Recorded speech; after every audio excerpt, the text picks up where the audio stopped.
Cyberpunk 2077 is about to flip the world of gaming on its head, but this genre has already been revolutionising media for decades. So let's take a look at how Cyberpunk has evolved, from novels and tabletop RPGs into video games, movies, and now Cyberpunk 2077. Hi, I'm James from Fandom, and this is the evolution of Cyberpunk. Dodge this. Long before the word cyberpunk even existed, the early iterations of the genre appeared in the writings of new wave science fiction authors in the 60s and 70s. These writers were creating worlds where society had gone through the relentless upheaval of constantly evolving technology that in most cases resulted in dystopian, near-future settings and conflicts that revolved around artificial intelligence, hackers and megacorporations.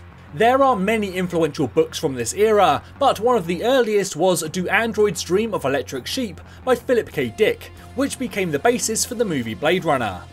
This was one of the earliest examples of cyberpunk literature, and its dystopian, post-economic, apocalyptic, near-future setting would begin to capture the feeling that Ridley Scott would expand upon in the film, and later authors would perfect. One of these authors was William Gibson, whose debut novel, Neuromancer, solidified the cyberpunk genre in 1984, drawing influence directly from punk and hacker subcultures.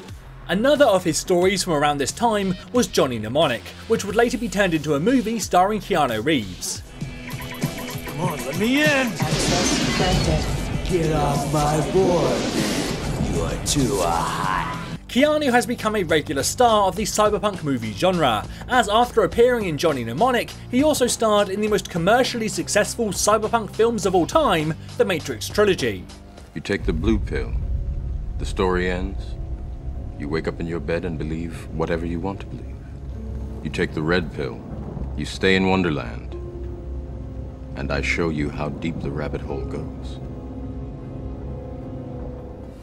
Of course, there are many movies from the late 80s and into the early 2000s that have cyberpunk elements, such as Hackers, The Fifth Element, RoboCop, and so on, and recently we've also seen a resurgence with films like Ghost in the Shell and Alita Battle Angel, both of which are based on Japanese cyberpunk manga, which is an entire subgenre within itself. Then we've had things like Blade Runner 2049, Ex Machina, Ready Player One, and Altered Carbon, which have all found their own unique take on a cyberpunk future. So the evolution of cyberpunk has had a profound impact on literature and movies, but now let's get to what we're all really here for, the games. The first cyberpunk game ever made was a pen and paper RPG by Mike Pondsmith, which was quickly followed by a second edition titled Cyberpunk 2020, which is what the new Cyberpunk 2077 is based upon. Published in 1988, Cyberpunk 2020 drops you into Night City, a metropolis that is equally as gritty and dangerous as it is slick and stylish. It's a city where high fashion and style meld with combat and violence, where attitude is everything and everyone you meet is packed full of cybernetic enhancements, which can do anything from interface with the net to slicing off your arms. The player characters of the game are representative of the different elements of the cyberpunk genre. For example, you can play as a hacker, musician, a smuggler, or even a corporate business person. NPCs also exist across the cyberpunk spectrum, such as the rocker boy Johnny Silverhand, who Keanu will be playing in the upcoming game. Wake the fuck up, samurai.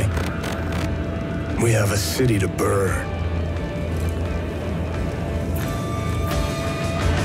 Of course, 2020 wasn't the only pen and paper game to emerge in this era. Others such as the GURP Cyberpunk and Shadowrun also gained popularity, the latter of which also became a popular video game series. Cyberpunk's transition into video games started in the late 80s, but when Shadowrun arrived in 1993, along with Syndicate and System Shock, the genre began to gain traction, and the foundation was laid for Cyberpunk to break into mainstream gaming. This was helped further by games that had a cyberpunk theme even if they weren't truly cyberpunk games, for example Final Fantasy VII and its Shinra Megacorporation. Eventually the big breakout success for the genre arrived in the year 2000 with the critically acclaimed Deus Ex, an action role-playing game that offered everything you would expect from a cyberpunk world.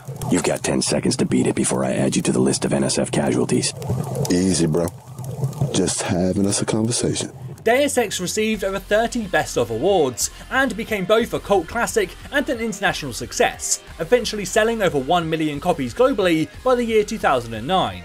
In the years that followed, we would get 4 more Deus Ex games, but most importantly for this video, we would also get the first game to be set in the same universe as the 2020 tabletop game, Cyberpunk Arasaka's Plot.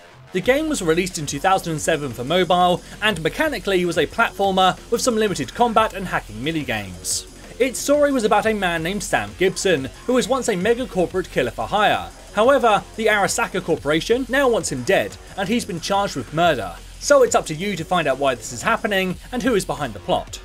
Arasaka is one of the mega corporations in the game's universe that we know will be in the new game.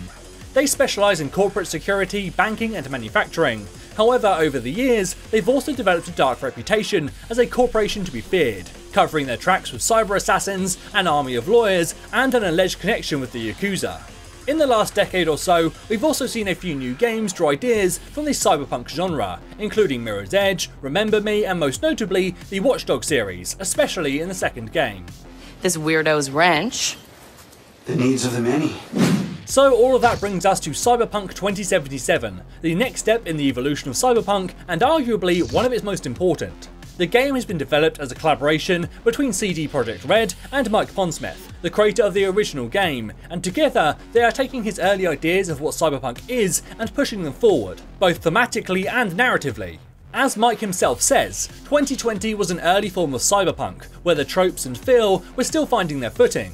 But with 2077, we get a much more mature form of the genre that looks at cyberpunk from a more modern perspective, but without losing the punk rock attitude and desperate and dangerous quality that makes it special. This also applies narratively, as the new game is set half a century later, and the cyberpunk movement itself has matured within the game's universe. Originally, cyberpunks were described as the kind of people who grabbed these technological advances by the throat and hung on. However, all these years later, how has that attitude progressed? It's also clear that many story elements from the original game will also carry through, most notably the location of Night City, which is just as much the embodiment of the cyberpunk lifestyle as any character. Story threads from the tabletop game, like the Fourth Corporate War and its fallout, will also be explored, as well as things like the band Samurai, and at least in a virtual form, its lead singer Johnny Silverhand. What elements of the genre are you most excited to experience in Cyberpunk 2077? Let me know in the comments below. As always, I've been James with Fandom, thank you for watching, and enjoy the game.